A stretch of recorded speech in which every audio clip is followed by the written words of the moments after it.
Your paycheck hits at 9:06 in the morning. For a few minutes, everything feels fine. The number on the screen looks safe. Then rent comes out. Then the car payment clears. Then the credit card minimum takes another piece. By lunch, your phone bill is gone. By dinner, groceries are paid for. By Sunday night, the paycheck that was supposed to make you feel ahead has already started disappearing. And now you're doing the same math again. How much is left? How many days until the next paycheck? Can you invest this month? Or do you wait again? This is where most people start. Not with a perfect portfolio. Not with a finance degree. Not with $10,000 ready to invest. They start with a normal job, a small bank balance, a little debt, a little fear, and a question they are almost embarrassed to ask. Where do I even begin?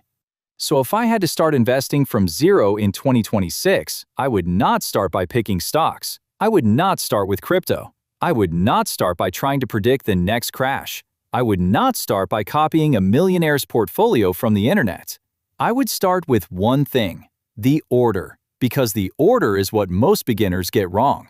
They invest before they are protected. They buy before they understand. They take risk before they have margin. Then life happens. The car breaks, rent increases, the market drops, a medical bill arrives, and the investment account they were so proud of becomes the first thing they are forced to sell. Not because investing failed, because they built the house before they built the floor. This video is not about getting rich overnight. It is about building the first system, the system that protects you when life gets expensive, the system that keeps you from panic selling, the system that turns a small paycheck into a future you actually control. Because in 2026, the most dangerous thing is not starting small.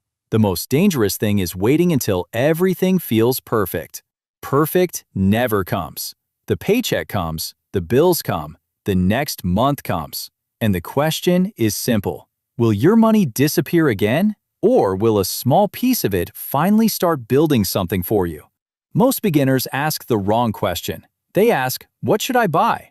That sounds smart. It sounds like investing. But it is not the first question. The first question is this: can my life survive me investing? Because investing only works if you can stay invested. That sounds boring until the first emergency hits. Imagine two people, same age, same city, same job, same paycheck. Both are 24 years old. Both take home $2,350 a month after taxes. Both want to start investing in 2026. Person A watches a few videos and gets excited. He opens an investing app on a Friday night. He has $800 in checking. He puts $600 into 3 stocks he has heard about online. For the first week, it feels amazing. He checks the app before work. He checks it at lunch. He checks it in bed with the lights off. One stock goes up 4%. He feels like he has finally started. Then the market drops. His $600 becomes $527. At the same time, his car needs brakes. The repair is $460. He has no emergency fund. So he sells the stocks at a loss, pays for the brakes, and tells himself he will start again next month. Next month becomes 3 months. 3 months becomes a year. Now person B starts with the same $800, but she does something less exciting. She moves $500 into a separate savings account. She does not invest it. She does not touch it. She names the account Emergency Only. It feels small, almost pointless. Nobody brags online about saving $500. But 2 months later, her laptop dies. The repair costs $280. She pays from the emergency fund. No credit card. No panic. No selling investments. Then she rebuilds the fund. That is the first difference. Person A started with excitement. Person B started with protection. And protection is what allows investing to survive. Rule number 1. Before you try to make your money grow, make sure one bad week cannot destroy your plan. If I started investing in 2026 with $0, my first goal would not be to become rich. It would be to stop being financially fragile. Fragile means one surprise expense can push you backward. A flat tire becomes debt. A doctor visit becomes debt. A late paycheck becomes panic. A broken phone becomes a balance you carry for 6 months. That is not because you are lazy. That is because you have no wall between your life and the next emergency. So the first thing I would build is a small emergency fund. Not huge, not perfect, just the first wall. $500 first, then $1,000, then 1 month of essential expenses, then slowly 3 to 6 months. Essential expenses means the basics: rent, food, utilities, transportation, insurance, minimum debt payments. Not vacations, not shopping, not the lifestyle you want, the life you must protect. If your basic monthly expenses are $2,000, then 1 month of protection is $2,000. 3 months is $6,000. That may sound far away. Good. It is supposed to feel big. But you do not build it in one dramatic moment. You build it quietly. $25 at a time, $50 at a time, $100 at a time. The first $1,000 will not make you wealthy, but it changes your relationship with problems. Without it, every problem is a financial threat. With it, some problems become annoying instead of dangerous, and that difference matters. Because beginners think investing starts when they buy an asset, but investing really starts when they are no longer forced to sell that asset during an emergency. That is why I would not invest my emergency fund. I would not put it in the stock market. I would not put it in crypto. I would not lock it somewhere difficult to access. This money has one job. It stands guard. It is boring on purpose. And boring is not bad. Boring is what keeps you alive long enough for exciting things to work. After the first emergency fund, I would look at debt. Not emotionally, not with shame, just honestly. Because not all debt is the same. A low-interest student loan is one thing. A credit card charging over 20% interest is different. That is not normal debt. That is a fire. And if your financial house is on fire, you do not decorate the living room first. You put out the fire. This is where beginners get trapped. They say, "I want to invest because I want my money to grow." That is good. But if your credit card is charging you 22% and your investment might make 7% or 8% over time, the math is already talking to you. The debt is growing faster than your investment is likely to grow. So if I had high-interest credit card debt in 2026, I would attack it aggressively. I would list every balance. Card 1, $1,200. Card 2, $2,700. Store card, $640. Personal loan, $3,100. Then next to each one, I would write the interest rate. Not the minimum payment, not the reward points, the interest rate. Because the interest rate tells you how expensive the debt really is. Then I would choose one of two methods. If I needed motivation, I would pay the smallest balance first. That gives quick wins. If I wanted the most mathematical method, I would pay the highest interest rate first. That saves the most money. But I would not spend months arguing with myself about the perfect method. Because the perfect debt strategy you never start is worse than the simple one you actually follow. Paying off debt does not feel exciting. There is no green chart, no stock app notification, no screenshot that makes you look smart. But something powerful happens. You remove a leak, and a leaking bucket cannot become full. Rule number 2. Do not try to build wealth while high-interest debt is quietly stealing the bricks. Now we get to the first real investing move. If I had a job with a 401k match, I would take the match.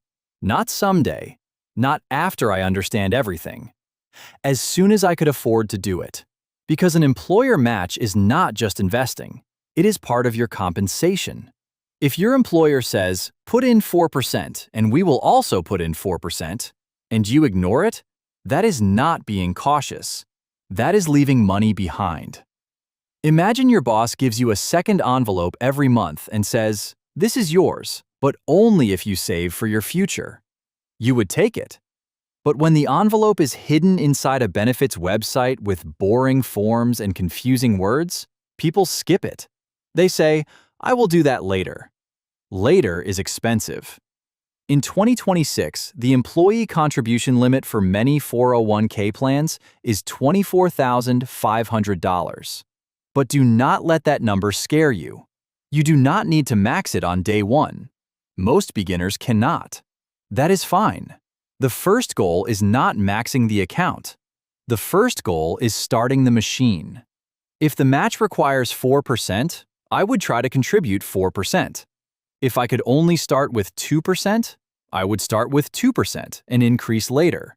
The mistake is not starting small. The mistake is waiting because small feels embarrassing. Small is how the system begins. Small is how you teach your paycheck that your future gets paid too. And this is where the identity changes.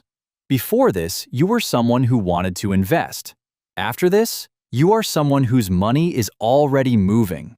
That is not a small difference. That is the line most people never cross. After the emergency fund is started, high-interest debt is under control, and the employer match is handled, then I would open the right investing account. For many people in the United States, that could be a Roth IRA. In 2026, the IRA contribution limit is $7,500 for eligible people. Again, do not let the number scare you. You do not need $7,500 to begin. You can start with $50. You can start with $100. You can start with whatever amount your real life can support. The amount matters less than the habit. This is where people freeze. They open the account. Then they see too many choices. Roth IRA, traditional IRA, taxable brokerage, ETFs, mutual funds, target date funds, S&P 500, total market, bonds, dividends. Now let's talk about what I would actually do if I started investing in 2026. First, I would keep it boring. Not because boring is weak, but because boring survives.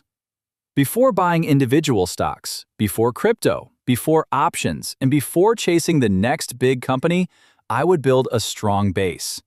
That base would be a broad, low-cost index fund, maybe an S&P 500 fund, maybe a total stock market fund, maybe a target date fund if I wanted something very simple. The exact choice depends on your country, account, age, and risk level. But the idea is simple. I would rather own a small piece of hundreds of companies than risk my future on one or two stocks I saw online. Beginners often think confidence is a strategy. It is not. Believing in a company is fine, but belief alone does not protect you. A good company can still be a bad investment at the wrong price. A popular stock can still fall. A trend can still disappear. So I would build the core first. Diversified, low-cost, long-term, automatic. Later, if I wanted to learn individual stocks, I would keep that as a small part of my portfolio, maybe 5% or 10%. That would be my learning bucket, not my foundation. Rule number 4. Earn the right to take risk by first building something stable. Now let's make this real. Imagine you are 25. Your paycheck comes in. After rent, food, transport, and bills, you have $300 left. Before, that $300 disappeared. Food, gas, shopping, subscriptions, one night out. Then your account gets low again, and you wait for the next paycheck. But this time, you do something different. The day after payday, $100 automatically goes into your investment account. Not at the end of the month, at the beginning. Because if you say, "I will invest whatever is left," usually nothing is left. At first, $100 feels small. After 3 months, you have $300 invested. That is not life-changing money, but it is life-changing behavior. At $100 a month, you invest $1,200 a year. At $200 a month, $2,400 a year. At $500 a month, $6,000 a year. But the money is not the only thing growing. The habit grows, the discipline grows, the identity grows. Most people do not fail because they start too small. They fail because they never become consistent. Rule number 5. Do not wait for a big amount. Start with a small action that repeats. Now understand this clearly. The market will test you. Your account will go down. Your $1,000 may become $900. Your $10,000 may become $8,500. Your $50,000 may drop enough to scare you. That is normal. The beginner with no plan will panic. They will check the app every hour. They will watch scary videos. They will read comments from people who sound certain. Then they will sell just to feel safe. That is how temporary losses become permanent losses. So before the market falls, decide what you will do when it falls. For long-term money, I would not sell because of short-term fear. I would not check my account every day. I would not treat the stock market like a casino scoreboard. Maybe I check once a month, maybe once a quarter, but I do not let daily movement control long-term decisions. Risk is not only the market going down. Risk is having no emergency fund. Risk is using debt. Risk is investing rent money. Risk is buying things you do not understand. Risk is copying someone else without knowing their experience. So I would not build the most aggressive portfolio possible. I would build the most aggressive portfolio I can actually hold. Rule number 6. The best portfolio is not the smartest looking one. It is the one you can hold when things get ugly. Now there is one more enemy: lifestyle inflation. You get a raise, so you upgrade your apartment. You get a bonus, so you buy more things. You pay off debt, so you take on a new payment. And suddenly your income grows, but you still feel broke. So I would make a rule. Every time my income increases, I split it. Some improves my life now, some improves my future. If my income rises by $300 a month, maybe I invest $150 and keep $150 for lifestyle. That way, I enjoy my money, but I also build wealth. Rule number 7. When your income rises, do not let your lifestyle be the only thing that gets promoted. So here's the exact order I would follow. First, build an emergency fund. Start with $500, then $1,000, then several months of expenses. Second, attack high-interest debt, especially credit cards. Third, take the employer match if available. Fourth, open the right account, like a 401k, Roth IRA, or brokerage account. Fifth, build the boring base with broad, low-cost funds. Sixth, automate your investment right after payday. Seventh, increase your investment slowly when your income grows. Eighth, stay invested and do not panic over bad weeks. That is the system. Investing is not won by the person who feels smartest on day one. It is won by the person who builds a system and keeps following it when life gets expensive, when markets fall, and when motivation disappears. That is where real investing starts.